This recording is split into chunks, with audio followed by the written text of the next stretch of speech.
आज मैं आप लोगों के लिए लेकर आई हूँ एक औरत की बेवफाई की कहानी जो अपने मतलब के लिए किसी मासूम दिल से खेल गई।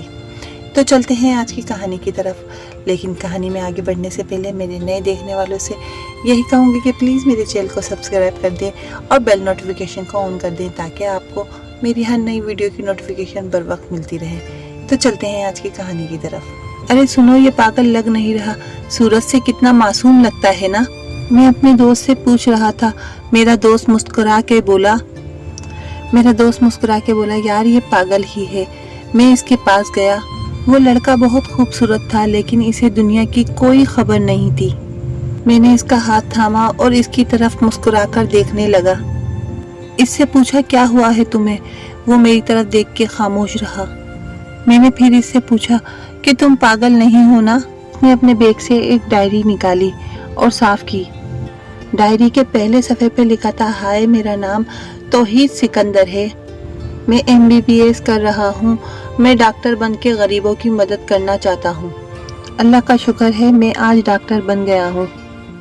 मैं आज बहुत खुश हूँ।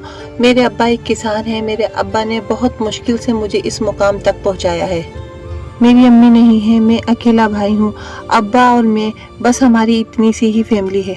अब्बा चाहते हैं मेरी अब शादी हो जाए लेकिन मैं अभी 5 साल तक शादी नहीं करना चाहता। आज अल्हम्दुलिल्लाह मुझे एक बड़े अस्पताल में जॉब मिल गई है। 2 लाख रुपए तनख्वाह है। मैंने 5 साल की मेहनत के बाद एक नया घर बना लिया है। अब्बा बहुत खुश हैं। वैसे मैं अब्बा नहीं, अब डैड कहता हूँ इनको। डैड कहते हैं अब शादी कर लो डॉक्टर साहब। मैं अब 29 साल का हो चुका हूँ। हाय अब्बा ने एक रिश्ता देख भी लिया है मेरे लिए। लड़की बहुत खूबसूरत है, बहुत प्यारी है। मासूम सा चेहरा लेकिन वो ज़्यादा बात नहीं करती। मेरे अब्बा आज बहुत बीमार हैं। 2 दिन से कुछ खा भी नहीं रहे। मैं इनका खुद ही इलाज कर रहा हूँ लेकिन तबीयत है कि संभलने का नाम ही नहीं ले रही। डैड चाहते हैं कि मैं जल्दी से शादी कर लूँ। डैड चाहते हैं मेरी शादी जल्द से जल्द हो जाए। डैड की तबीयत की वजह से हमारा निकाह सादगी में ही हो गया। नबीला मेरी बीवी बनके मेरे घर आ गई। मैं आज बहुत खुश हूँ लेकिन अजीब बात है, मुझे कहती है मेरे पास मत आओ। अब्बा के पास बेटा हूँ, मैं आज ड्यूटी पे नहीं गया हूँ। अब्बा कहते हैं बस मेरे पास बैठे ही रहो। अब्बा जान आज अम्मी की तस्वीर देखकर बहुत रोए। आज 10 दिन बाद डायरी लिख रहा हूँ। अब्बा जी दुनिया से चले गए हैं। मैं आज बहुत तन्हा हूँ। मैं बहुत अकेला हो गया हूँ। मेरी बीवी नबीला तो मुझसे बात करना भी गवारा नहीं करती। न जाने क्यों वो मुझसे इतनी बज़्ज़न है।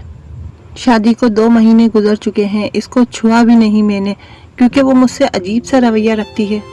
न जाने क्या हुआ है, मैं इससे बहुत प्यार करता हूँ। मैं अब उकता गया हूँ नबीला से। सोच रहा हूँ आज इससे फाइनल बात करूँ। क्या करूँ, मेरा कोई अपना नहीं है इसलिए हर बात डायरी में लिख लेता हूँ। मैं आज इस्लामाबाद जा रहा हूँ। वापसी में आके नबीला से बात करूँगा। इसको बताया है मैं 10 दिन के लिए जा रहा हूँ लेकिन ये जानबूझकर मुझे इग्नोर कर गई। मुझे आज इसकी फ़ोन कॉल आई है। मैं बहुत परेशान हूँ। कहती है मुझे तलाक दे दो। मुझे पता नहीं, कुछ समझ नहीं आ रहा। वो पागल हो गई है। मैं कल घर जाऊँगा और जाके इसके कदम, मेरे आंसू चूम रहे हैं। मैं घर आ गया हूँ। मेरे आंसू इसके कदम चूम रहे थे। इसने मेरे साथ धोखा किया है। वो पहले से शादीशुदा है। इसने सबसे छुपकर कोर्ट मैरिज की हुई है। वो माँ बनने वाली है। इसका शौहर मेरे सामने खड़ा है।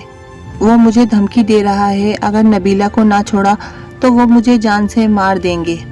मेरा तो कोई है भी नहीं जो मेरी कब्र पे रोएगा। मैं नबीला की तरफ देख रहा था। मैंने नबीला से पूछा, नबीला आखिर क्यों? गुस्से से बोली, माँ बाप ने मुझे मजबूर कर दिया था तुमसे शादी करने के लिए, बस इसलिए। अब जान छोड़ दो मेरी। इसके शौहर ने मुझे गरेबान से पकड़ा और मेरे मुंह पर एक जोरदार थप्पड़ मारा। नबीला अपने शौहर का हाथ थामे चली गई। इनके साथ कोई आवारा लड़के थे और कुछ पुलिस वाले भी थे जो मुझे धमकी दे रहे थे खामोश रहने की। मुझे लगता था औरत जन्नत होती है लेकिन आज पता चला बदतरीन गंदगी भी हो सकती है। नबीला की सूरत में मेरा क्या कसूर है जो मुझे यूं सजा मिली। आज बहुत तेज बारिश हो रही है। जी चाह रहा है मैं अब खुदकुशी कर लूं। मैं अब जीना नहीं चाहता। जिसको अल्लाह को गवाह बनाकर कबूल किया था वो बेवफा निकली। औरत जात से बदबू आने लगी है मुझे। मैं छत से छलांग लगा के मर जाना चाहता हूँ आज। मेरा घर, मेरी जिंदगी, मेरे ख्वाब सब खत्म हुए आज, और डायरी के अल्फाज भी आखिरी हैं। जिस किसी को भी मेरी डायरी मिले वो प्लीज मेरी कब्र में मेरे साथ दफना दे। वो कैसे मुझे पांव तले रोन कर चली गई, आखिर क्यों उसने मेरे साथ ऐसा किया? मुझे बता देती, मुझे तड़पाना जरूरी था क्या?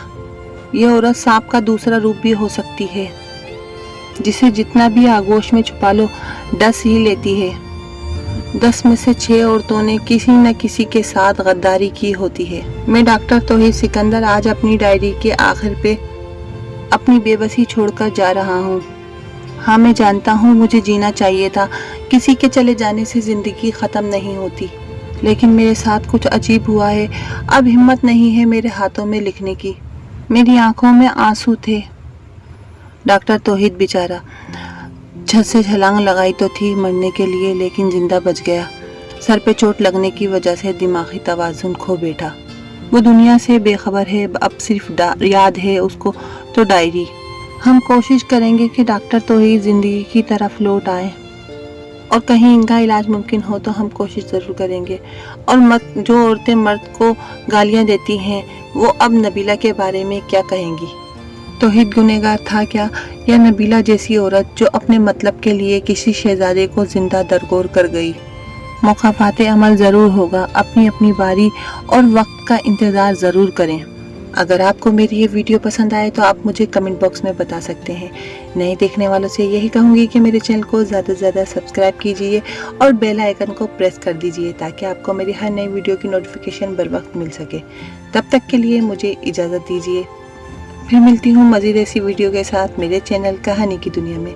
तब तक के लिए अल्लाह हाफिज़।